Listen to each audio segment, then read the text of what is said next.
semuanya, perkenalkan kami kelompok 1 ODP BNI Batch 239. Hari ini kami akan presentasi. Sebelum presentasi, kita kenalan dulu yuk. Perkenalkan, nama saya Linsay Bening. Perkenalkan, nama saya Ahmad Bonang Saputra. Perkenalkan, nama saya Niwayan Septisa Devi. Perkenalkan, nama saya Helmia Segaf. Dan perkenalkan, nama saya Roy Regian. Baik, kelompok kami akan mempresentasikan mengenai decision making. Yang pertama akan dijelaskan oleh Mas Bonang. Silahkan Mas Bonang. Baik, kami dari kelompok 1 akan mempresentasikan mengenai decision making. Pertama, saya akan menjelaskan mengenai transformasi perbankan diawali dengan Bank 1.0, di mana pada tahap ini perbankan masih berfungsi hanya sebagai tempat untuk menyimpan uang saja. Kemudian Bank 2.0, di mana perbankan berfokus pada utility, ditandai dengan munculnya komputer yang membuat perbankan dapat melakukan transfer. Kemudian Bank 3.0, di mana layanan perbankan dapat diakses kapanpun dan dimanapun, ditandai dengan munculnya mesin ATM. Kemudian Bank 4.0, yaitu digital banking, yang ditandai dengan munculnya banyak aplikasi mobile di bidang perbankan.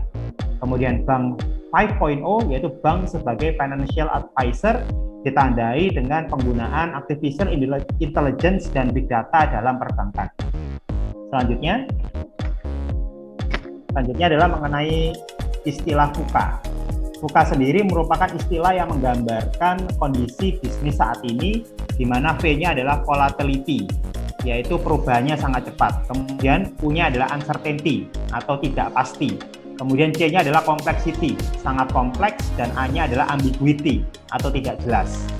Menghadapi kondisi yang seperti ini, maka perbankan dituntut untuk mampu melakukan proses decision making yang lebih baik dan lebih cepat. Dan dalam proses decision making sendiri akan dijelaskan oleh rekan saya kepada Mbak Linsay, dipersilahkan. Baik, terima kasih Mas Bonang. Selanjutnya adalah dalam menghadapi VUCA tersebut di dalam era di industri saat ini, maka untuk mencapai decision making, kita menggunakan 2 diamonds yang terlihat di gambar berikut ini untuk menemukan penyelesaian problem solving dan decision making atau solusinya. Pertama, kita dapat melakukan cara divergent atau untuk mengusulkan ide sebanyak-banyaknya. Lalu yang kedua, kita dapat melakukan cara convergent, yaitu memilih ide mana yang paling sesuai dengan tujuan kita. Bisa menggunakan voting atau diskusi kelompok. Selanjutnya untuk proses decision making, yang pertama ada goal clarification, yaitu membagi klasifikasi dari tujuannya. Yang kedua solution search, yaitu dengan mencari solusi atau ide sebanyak-banyaknya. Ketiga adalah solution analysis, yaitu dengan menganalisis solusi yang dipilih. Keempat adalah solution evaluation, yaitu dengan mengevaluasi solusi prioritas yang sudah dipilih. Kelima, decision, yaitu menentukan ide atau solusi terbaik yang sesuai dengan tujuan.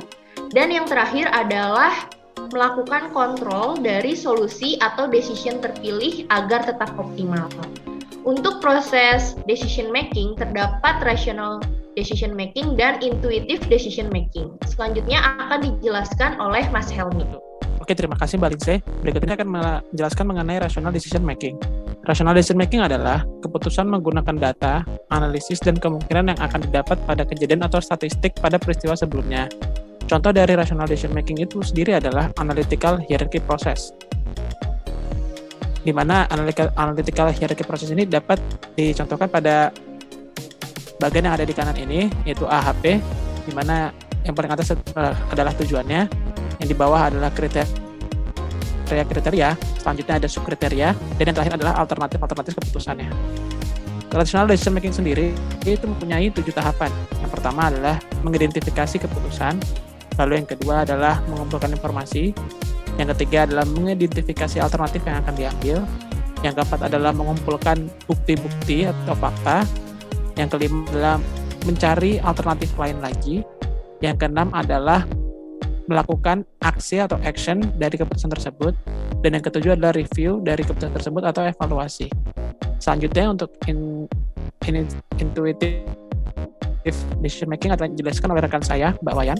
Terima kasih Mas Helmi. Selanjutnya yaitu intuitive decision making, yang merupakan keputusan yang diambil berdasarkan intuisi atau perasaan yang lebih bersifat subjektif atau mudah terkena sugesti, pengaruh luar, dan faktor kejiwaan lain. Nah, pengambilan keputusan ini berdasarkan waktu yang singkat untuk masalah-masalah yang dampaknya terbatas. Untuk contohnya yaitu recognition prime decision making model.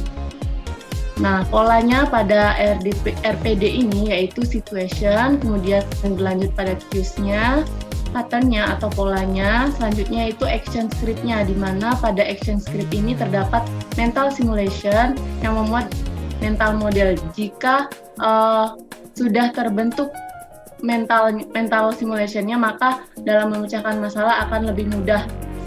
Nah, untuk perbedaan dari intuitive decision making dan rational decision making, pada intuitive decision making itu terdapat empathize, define hope, point of view, idea, dan prototype dan testnya. Kemudian untuk selanjutnya yaitu agile decision making akan dijelaskan oleh Mas Roy. Pada Mas Roy dipersilahkan. Oke, terima kasih Mbak Wayan. Terakhir adalah agile decision making. Agility is more important than raw power. Agile decision making lebih mementingkan agility daripada power itu sendiri. Agile merupakan pengembangan sistem jangka pendek yang memerlukan adaptasi cepat dari pengembangan terhadap perubahan dalam bentuk apapun. Proses membuat keputusan dengan tepat. Contoh framework yang digunakan agile decision making adalah OODA atau Observation, Orientation, Decision, and Action. Agile decision making merupakan gabungan dari intuitive decision making dan rational decision making. Faktor-faktor yang terdapat dalam agile decision making meliputi unknown, time pressure, dan uncertainty, di mana unknown merupakan ketidaktahuan akan data. Semakin banyak data yang diketahui, maka agile akan lebih mengarah kepada rasional. Dan jika semakin sedikit data yang diketahui, maka agile akan lebih mengarah ke intuitif. Selanjutnya adalah time pressure atau tekanan terhadap waktu.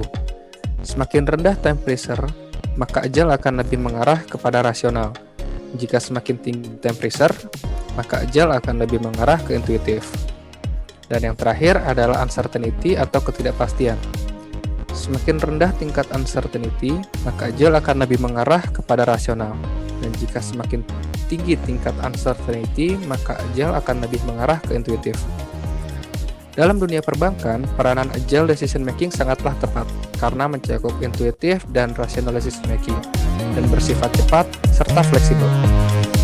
Baik, sekian presentasi dari kelompok 1. Semoga bermanfaat dan